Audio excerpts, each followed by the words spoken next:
Let me fix my hair. Hi guys, this is Nancy with Love Guru, your guide to better relationships. Today, yes, just as Dochi say, anxiety, anxiety, anxiety, anxiety. We all have anxiety. So anyway, I wanted to touch on anxiety in relationships and what does it do to, affect us, how we can help move that along. Again, we always have my notes right here. Okay, look down, look up. Okay, so anyway, I want to say that the first thing is that when when your guy, your boo, or your girlfriend, you know, you text them and they don't text back. Because I'm a, what you call it, I'm a very quick texter. As soon as, I get a text, my ring is crooked. Sorry. I'm not going to stop my video. So anyway, um, I would text back pretty quick, unless I'm super, super busy, which happens sometimes. It may take a little while for me to text somebody back. But even if they text sometimes and I'm busy, I'll say, hey, I'm busy. I'll call you back or I'll text you back or something. For me, it's just respect, So when you text them and they don't text you back when you're waiting for a response, then what happened? Anxiety kicks in. You start thinking all kind of things and wondering why he's not texting back, and it just go down a whole friggin' rabbit hole of craziness. I've had times when, even now, whether it be personal relationship, business relationship, I don't really have much personal relationships right now, but any relationship I have with anybody and I text them and they don't text me back within, I'll say within a day, I'm not go crazy. If it was somebody I was current, then I would need a response within at least a few hours. If I know your schedule and know what you're doing, you should be able to text me back. And if it's not that and it's anything else, then I will say within the day.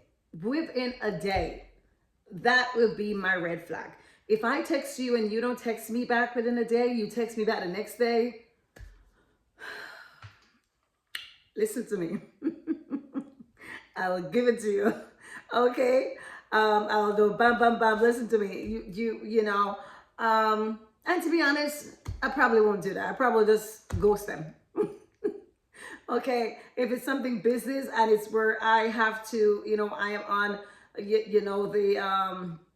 the given side for business and I'm giving a service or something, then I don't care. You could take 60 days to text me back.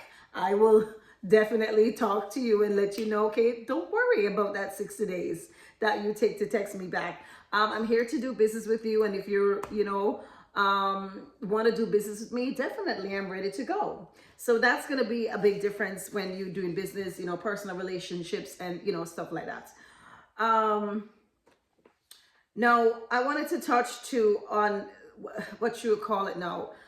I would say like some people may have it more than some, and it will be like trauma. So I know I've gone through the worst type ever because if I call somebody and I know that if I know your schedule and know what you're doing, you're home, you're there or whatever, and I called and you don't answer the phone and you don't call me back within a certain time,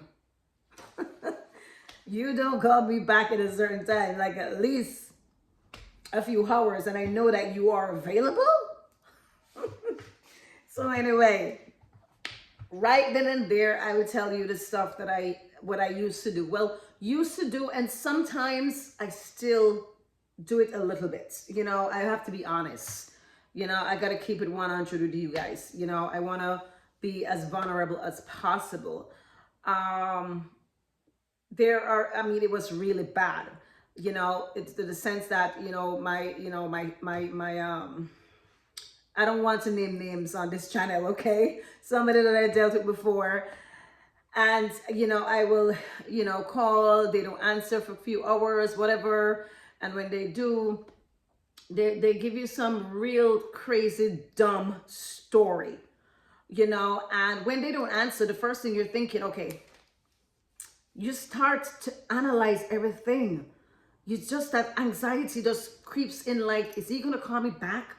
Is where is he? Is he supposed to be at the store? He's supposed to be home. It's supposed to be at work, but he should be able to answer. Why is he not answering? And there we go. Is he with somebody else? Is he having sex?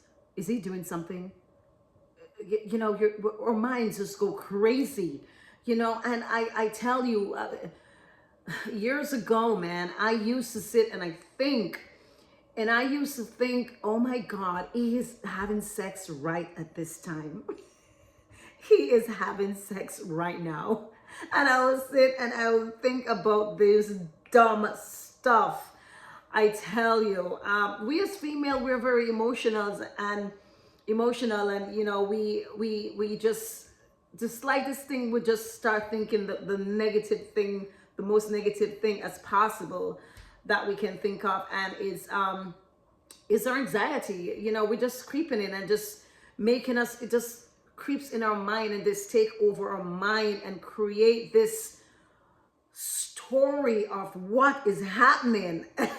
And to good God, maybe the guy didn't see the call, the call following. There are some innocent ones that, not doing anything. And there's those that is screwing down the place. And then when they finish and they say, hi,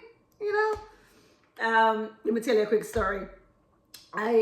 With one of my past relationships, I had that situation. I didn't answer the phone and everything. And when he came home, because we had lived together, we as females, we are the best detectives. And he come and I was like, oh my God, honey, hi, how are you? And I squeeze him, and I squeeze him for a reason. I squeeze him and start smelling him. I didn't have to smell. I just squeeze him, hi, hon. And okay, so you say you were where? And you were with who? And why do you smell like soap? Oh, it was raining. And I guess that day was kind of drizzling or whatever. I'm like, oh, so the rain fall with soap in it. So that's why you smell of soap. And, right then and there, I knew it, that he had sex. He had somebody showered and then smelled super clean after he's been on the road for the entire day. And I knew it. And I stayed with him for years. Can you believe how crazy that sounds? I stayed with him for years. And I saw the red flags. I see it. Again, females, males, it's like, I don't know what to tell you. It was like, these things, you see the red flags and you still stay with them. Why? Don't ask me. And, I'm really, really hoping that my next relationship that I'm going to have, it's going to be, healthier, where I can trust, because, when you have been, burned so many times or been cheated on so many times, it takes a toll on you. And then you carry that into the next relationship, thinking that this next person is going to cheat, so that is something that I am working on. I am still working on it. And, at the end of the day, I mean, females, you can relate to me right now. A lot of females out there can relate to me right now, because this is like how we think. This is how we feel.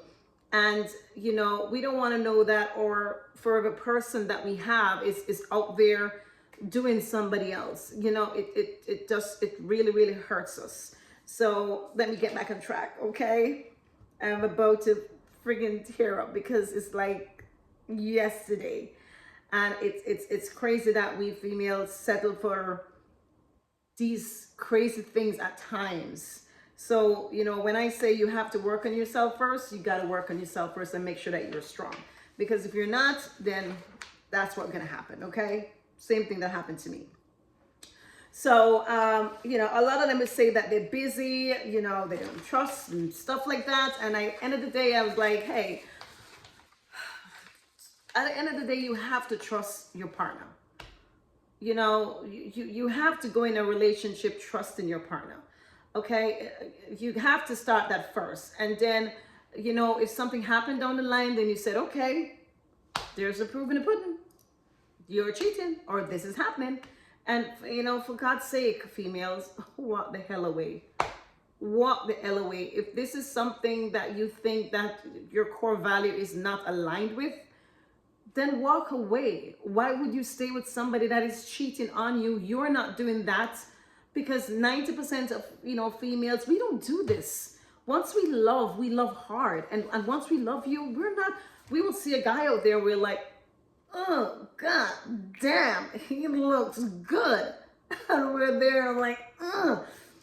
And we're looking at them, we're thinking like, oh, look at those arms, look at that. And you're looking at you like, oh, shit.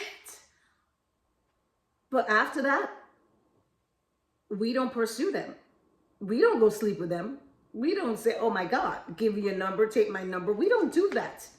We are going to look, we're human. But we don't go out and do that. Men on the other side, they're like, oh, that booty look nice. I gotta see it. And like, dude, don't you have two nice pair of breasts here or ass there or whatever? And they're like, oh no, but you know what? It's not the same. I just want to see hers. I want to see her breasts. I want to see her ass. I just want to see it. And I tell you, if they do see it, and if they're so weak and see it, then after that, it's done. If that girl is open to have sex with him, he's going to have sex with them. Okay, I can tell you that much. So males out there, I know you're different from us, but you gotta have some kind of control. You gotta have some kind of control, because at the end of the day, if you're looking for a wife, you're looking for a queen, you gotta have control.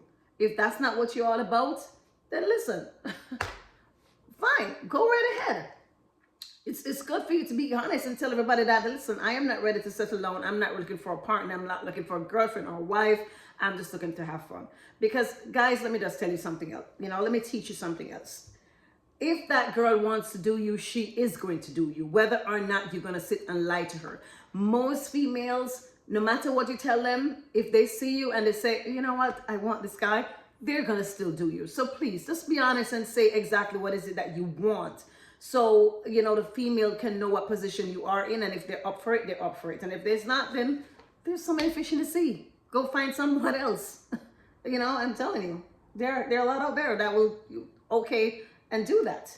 Okay. But anyway, let me try and wrap this up. I'm way over my 10 minutes here right now. So again, you're not crazy. You're not clingy. You're hurt. And healing doesn't always look pretty. So you have to be careful and look at that. Okay? A healthy relationship doesn't punish you for having anxiety. A guy shouldn't be punishing you because you have anxiety. So when you're in a relationship and that may happen, or you may have a story, or you might feel something or think something, if that person loves you, they're not going to punish you for it. Okay? They're going to give you different stuff to tell you that, hey, you can trust me. They're going to do stuff with you. They're going to have actions that they're going to do, which is going to say to you, oh my God, I can trust him. That's very, very much important. And they're going to want to make you feel so safe. So again, you don't have to apologize, okay? Don't apologize for needing reassurance. You don't ever have to do that, females. And males, again, if you're in that situation, don't ever think that you are in the wrong. Definitely not. You just need someone who gives it love, not attitude. So when you have that person should care about you. They should love you so much that they're gonna give care to it and give you trust and give you reassurance and give you that safe feeling, that to say, hey, boo, you're good. I'm not going anywhere else. I'm here for you. And that is what we crave for. If you know anybody who is in that situation, please tag them. If you have any situation like this, I'd love to hear it. And then if you have any other topics to talk about, I'd love to hear it as well. Again, this is Nancy from Love Guru, your guide to better relationships. Peace. I'm out.